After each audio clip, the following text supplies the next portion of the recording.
किसी नगर में हरदत्त नाम का एक ब्राह्मण निवास करता था। उसकी खेती साधारण ही थी, अतः अधिकांश समय वह खाली ही रहता था। एक बार ग्रीष्म ऋतु में वह इसी प्रकार अपने खेत पर वृक्ष की शीतल छाया में लेटा हुआ था। सोए सोए उसने अपने समीप ही सर्प का बिल देखा।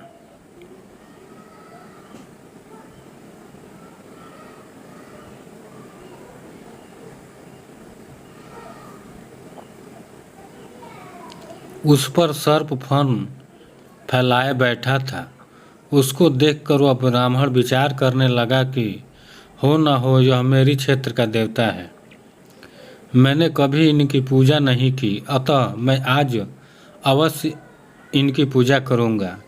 यह विचार मन में आते ही वह उठा और कहीं से जाकर दूध मांग लाया।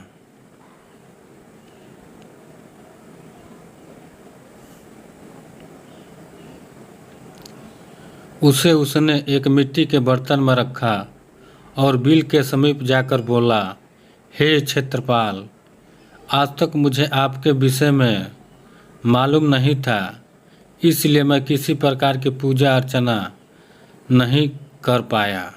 आप मेरे इस अपराध को क्षमा कर मुझ पर कृपा कीजिए और मुझे धन धान से समृद्ध कीजिए।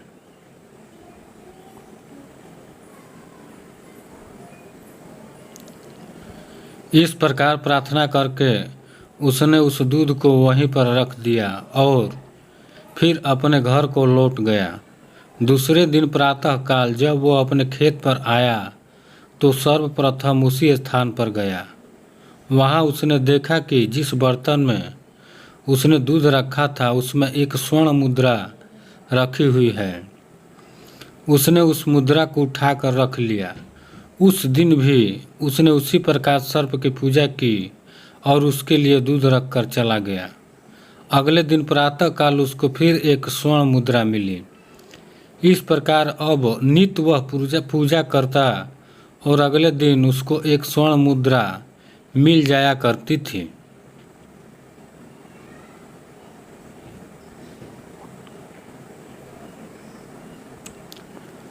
कुछ दिनों बाद उसको किसी कार्य से अन्य ग्राम में जाना पड़ा। उसने अपने पुत्र को उस स्थान पर दूध रखने का निर्देश दिया। तदनुसार उस दिन उसका पुत्र गया और वहाँ दूध रख आया। दूसरे दिन जब वह पुनः दूध रखने के लिए गया तो देखा कि वहाँ स्वर्ण मुद्रा रखी हुई है।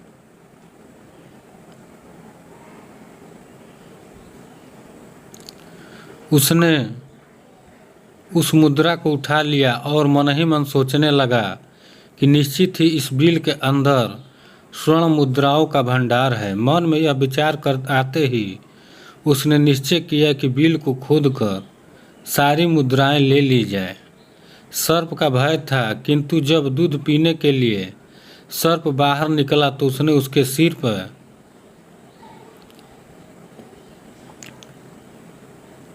लाठी का प्रहार किया।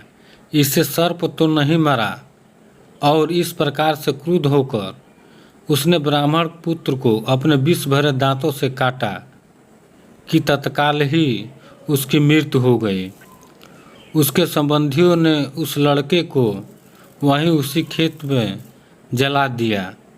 कहा भी जाता है कि लालच का फल कभी मीठा नहीं होता है।